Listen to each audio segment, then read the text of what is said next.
Сотни фотографий и имен, а за каждой из них человек и его жизнь, прожитая во славу народа и отечества. Каждому из них мы обязаны свободной стороной. Осман Даскиев свой героический путь начал еще на фронтах Первой мировой войны. Активный участник гражданской войны. И он, и его брат, и его отец. Они были участниками далаковских боев.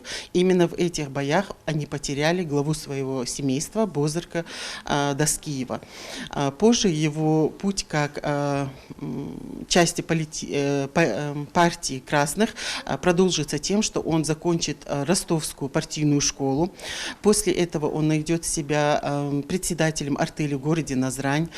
Потом недолго поработает директором лесзавода в Бамуте. Позже Осман Базаркевич стал членом бюро контрольной комиссии обкома партии. Он станет частью большой группы коммунистов, среди которых будут такие видные деятели, как Идрис Зязиков и его супруга Жанета. Это будет до 30 человек, которые будут направлены в высшую партийную школу города Москвы, которую, к сожалению, закончить Осману Базаркевичу не получится.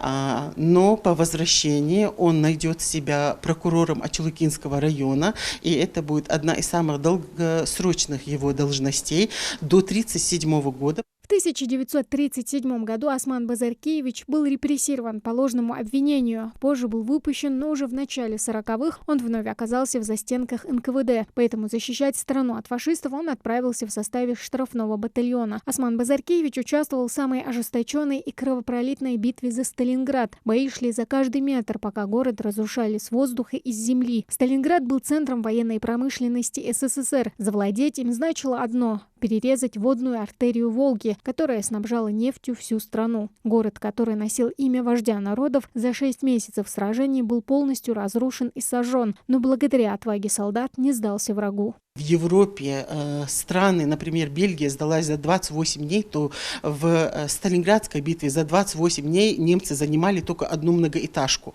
Поэтому это было масштабно. Она заняла несколько областей, она заняла территорию Республики Калмыкия, она затронула миллионы людей.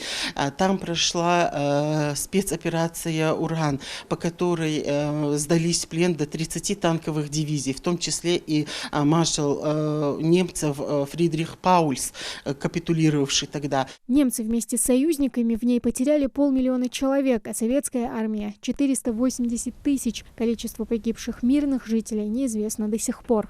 К нему придет повестка о том, что необходимо участие в Великой Отечественной войне. И он выступит в рядах штрафбата, будет активным участником боев за Сталинград. Позже уже и дошел до Германии.